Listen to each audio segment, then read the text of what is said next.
Bismillahirrahmanirrahim. Assalamualaikum warahmatullahi ta'ala barakatuh. Alhamdulillah rabbil alamin. Wassalatu wassalamu ala asyrafil anbiya wal mursalin wa ala alihi wa sahbihi ajma'in. Alhamdulillah, all praise to Allah subhanahu wa ta'ala, our creator, who give us the opportunity to do da'wah, to serve Allah and serve the ummah and serve humanity through our life coach training program. And we are from Khalifa Education Foundation and Post-Islamic Psychology Center, and we are training you to become certified life coach, inshallah, for the next 10 years, to train 12,000 PIP life coaches all over the world to serve the mosque, the community, the ummah, by understanding the Islamic approach to motivation, coaching, mentoring and counseling. And you can get a certified life coach certification quite easily going to our website. We also do a lot of research. What is important is for you to viral and subscribe to our Islamic Psychology PIP channel, YouTube, and we also have a very important new channel, Islamic Climate Action Network, ICAN. This is for us to, within the next 10-20 years, develop a framework in which Muslims, organization, NGO, mosques, schools, madrasas and so on can work together positively. We have to live positively by promoting positive Islamic psychology, because there will be a lot of trauma, a lot of frustration, anguish, grief, because we need to change the world positively to overcome the impending catastrophic climate change disaster. This is coming, so we must prepare the ummah as we face these challenges. How are we going to increase our iman, Islam and ihsan? And our channel, Islamic Psychology PIP and Islamic Climate Action Network, these two is very important. Or you can go all these are in YouTube. We have more than 600 videos there, inshallah. So go, subscribe, study, be part of this positive ummah that can help shape a better world for everybody. Alright, and we do a lot of research, and now we are putting a lot of effort on climate change and Islamic Climate Action Network, which we are trying to make it known to everybody. What is important as we face these challenges, existential question of the whole existence of this humanity, of this ummah, of this civilization, we have to adapt and change very rapidly, because IPCC, Intergovernmental Panel for Climate Change, says we have about 10 years left only to shift from a carbon intensive civilization to a carbon neutral civilization. And all that you can see in our previous video, how to go about with it, what are the side effects of this destruction that we're going to face. And I'm giving you more and more of these videos for you to study and understand and then act positively. So we have to change our lifestyle in terms of ourselves, our expectation for ourselves, our family, the society, the ummah, and globally we have to work together with all humanity, regardless of their race, regardless of their religion, regardless of their faith. We have to work with all people in the world, whether they are atheists, Christian, Buddhists, Hindus, Jews, whoever, whatever they are, to come together, because this is a catastrophe that is going to challenge the whole human existence. So today I'm going to show you a video from PBS News Hour, and this video is about Antarctica and how it is losing its ice rate much faster than expected. They have a model and they say, oh, it's 40 years ago it's slow. Now it is increasing not only 6 times, but the latest NASA data show is even increasing at 40 times. So this is crazy. But we have to understand what are the impact of climate disaster because of Antarctica. Antarctica ice is now increasingly being threatened, and most researchers believe that it's due to climate change. That means we put too much greenhouse gases, that means CO2, water vapor, methane and so on, and this combined together have caused the earth temperature to increase by 1.5 degrees Celsius already. Even though IPCC say, oh, we are coming to 1.5, it's already 1.5. That's why you have this extreme weather pattern now happening throughout the world. According to one recent study, the continent ice is slipping away at 6 times faster than 40 years ago. Now it is not even 6 times, it is 40 times faster. Michael of climate scientist and professor of geoscience at Princeton University, this ice loss can only accelerate and cause sea level to rise because of 2 reasons. Warming atmosphere, warming ocean, warming water expand and rises. If just one of these glaciers went up, ocean sea level will rise up to 5, now is 10, 20 times. And warming of the ice melt of the glaciers all over the world will send a new level of water rise in the ocean, which will drown all cities. Estimated over the next 100 to 200 years at more than 35 meters. 35 meters is more than 100 feet. Most landmass, most cities in the world, whether it's New York, Shanghai, Jakarta, Bombay, everywhere, Alexandria, will all be underwater. But that side effect is just one aspect only. We have shown you all the 9 precursors, the domino, that we are already breaching. When the temperature rises above 2 degrees Celsius, it will rapidly rise to 4 degrees Celsius. At that point, there is a runaway feedback loop that we cannot control anymore. If we hit 2 degrees, you will go to 4 degrees. When you go to 4 degrees, you will go to 8 degrees. And that's the end of humanity. That's the end of the world in which we know as it is today. So we have time. We have 10 years, inshallah. And we pray to Allah subhanahu wa ta'ala that we can do something good here. Positively act together. Call all your friends. Subscribe to our channel. Do something positive. Alright? Our Islamic Psychology PIP channel, which I put both, and Islamic Climate Action Network, which I do both in English and Bahasa Indonesia. So together we can do something, help shape the Ummah to prepare for this disaster, avoid this disaster, and pray to Allah subhanahu wa ta'ala that He protects us from this calamity in this world and the hereafter. Always knowing that we have to exert ourselves as the steward of this earth, knowing that we are the Caliph of Allah, always striving to make ourselves good, helping others to be good, and making the world good, inshallah. As far as the eye can see, Antarctica is covered by thick sheets of ice. In some places, that ice is several miles deep. This massive continent, as big as the US and Mexico combined, has for millions of years been home to some of the most breathtaking examples of ice on the planet. What you can see behind me here is a very good cross-section of a glacier in Antarctica. And what you can see with all of those different layers, that is hundreds and thousands of years of snowfall and precipitation stacking up one on top of the other and slowly exerting pressure downward on those layers of snow. And that's basically how a glacier is formed. But Antarctica's ice is now increasingly being threatened, and most researchers believe it's because of climate change.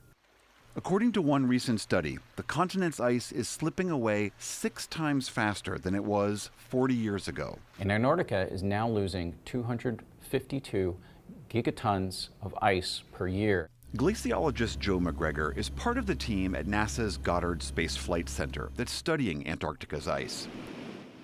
Using radar and lasers, they measure the thickness of the ice, how it's moving, and whether it's growing or shrinking. This animation they built shows a sped-up version of how the ice flows on the continent. Help me understand what that means, 250 gigatons. A gigaton is a billion metric tons of ice. And when you do the math, you wind up with the Antarctic ice sheet is out of balance by more than 3.5 swimming pools per second. Every second, 3 Olympic-sized swimming pools worth of ice is disappearing from Antarctica. Yes, when considered on average over the year. Just to put that in perspective, in the amount of time it takes to watch this story, Antarctica will shed more water than New York City uses every day. The warming that's causing this ice loss varies in different parts of Antarctica. Here on the peninsula, the long branch of land coming off the northwest corner of the continent, warming has been especially pronounced. At the Vernadsky Research Station, which is run by the Ukrainian government, meteorologists like Oleksandr Poluden have been keeping some of the longest-term temperature records on the continent. While it's warmed and cooled at different times, Poluden says the overall trend here on the peninsula is clear. You will notice that the temperature doesn't tend to increase all the time, as there are certain fluctuations from year to year. However, it becomes evident that over about 70 years, the average year-round temperature has increased by 3.5 degrees. It's becoming clearer that parts of Antarctica appear to be unstable and are losing ice much faster than we expected. Michael Oppenheimer is a climate scientist and professor of geoscience at Princeton University. He says this ice loss will only accelerate sea level rise, which happens for two reasons. One, a warming atmosphere warms the oceans, and warmer water expands and rises. Secondly, warming also melts ice and glaciers all over the world, sending new water into the ocean. So ultimately, if we lose all the ice that's vulnerable to a warming of only a few degrees, we're talking about a very, very, very big sea level rise. The most recent UN report predicts 1 foot of sea level rise this century if we continue burning oil and gas and coal at our current pace. But a growing number of researchers believe that because of the emissions we've already put up into the atmosphere, that prediction understates the threat. The continent's warming from below and also, from above. Alexandra Eisern oversees all Antarctic science for the National Science Foundation, who, for the record, is a NewsHour underwriter.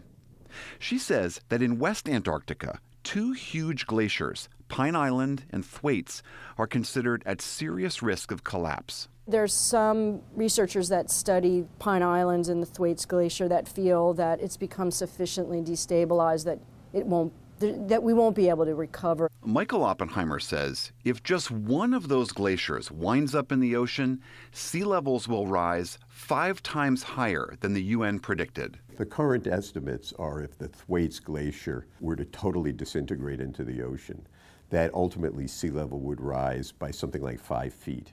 In areas around some of our biggest cities, New York, Boston, Miami, where you've got a lot of development, homes, buildings, infrastructure like roads, very close to sea level. How do you defend those?